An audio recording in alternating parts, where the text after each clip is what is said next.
So I'm in yet another sort of Uber car, if you will, a fleet car. But it is one that I love because, okay, so the Suzuki Swift is a car that I probably recommend the most to people because I think it is a fantastic car. It's value for money, the features on it, the drive, everything. So now this is the Suzuki DZire. So pre sort of 2018, it was the Suzuki Swift DZire, which was essentially just, you know, the sedan version of the Swift, which it still is. But now they've dropped that Swift from the title. So it's now just the Suzuki DZire. So it's got the little boot and everything. And as much as it's like a little bit dorky looking, I actually quite like the look of it. I find it just to be sort of endearing. I also think it's because I love the drive of this car. It feels solid, it feels refined, it doesn't feel like a budget car, which, having driven a couple lately, like it's quite a thing for that, I think. So that's probably one of my favorite things about it. So under the bonnet, you've got the 1.2 litre naturally aspirated petrol engine. It's fine. It's very sort of punchy-ish and all that. It's got 61 kilowatts of power, 113 newton meters of torque.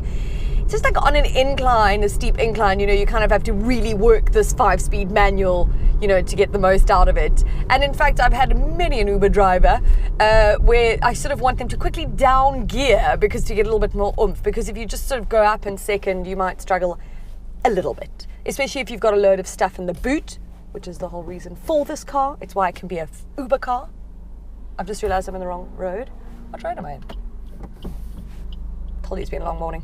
So fuel consumption is at a claimed 4.9 litres per 100 Ks, which is pretty darn good.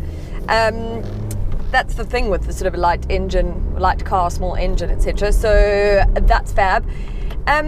So the reason I think it's such fab value for money, fab, what is all this fabbing about? Anyways, is because the GA, like the entry one, comes in at just under 179,000 Rand. And for sort of just under 20,000 Rand more, you get the top of the range one. Although if you want the automatic, which you can also get, that's going to set you back about 210,000 Rand. But I mean, unless you want that, unless you want the convenience of it, whatever, I would stick with this 5-speed manual. Fantastic. I just bloody love this car. I love driving it. And someone said to me the other day, like, oh, well, we've got to bring you back down to earth because you're always in fancy cars. I can't help what cars launch. Okay, those are the new cars. But I always praise budget buys, unless they're properly shit. But most of the time they're not, because I love them. They're fuss-free, they're easy. And this is one such car. I really rate this. I know that maybe you don't want to look like an Uber driver, but if it's practicality you want and just a nice solid drive for a very good price, then look at it.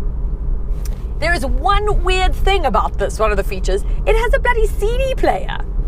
Now, who buys CDs? Music has just closed down, so you won't be doing that anymore. But I do love it. So our fleet manager, Ian, has left me a CD. He's told me that I have to put it in. I've got a note that says I have to play track 1 first, or his favorite is track 1. So I'm going to do that. Good to know, it's a loud sound system.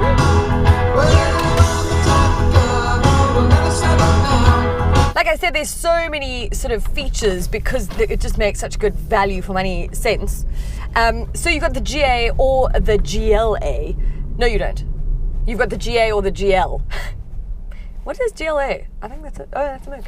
All right, no, cool. Anyways, guys, it's been a long morning. The GL being the fancy of the pair. Obviously, you get things like the Bluetooth and all things, but you still, on either one, get electric windows. You also actually get now ESP, which is standard across the range. Very cool to note. And what I love that Suzuki does is no matter what trim level you get, it gets the same safety features, which I think is such a good thing, and I wish all brands would do that, because it's almost like always saying, you know, like if you're poor, well, sorry for you. Okay, so it's not ideal. But anyways, Suzuki doesn't do that with this. Wanderer, wanderer.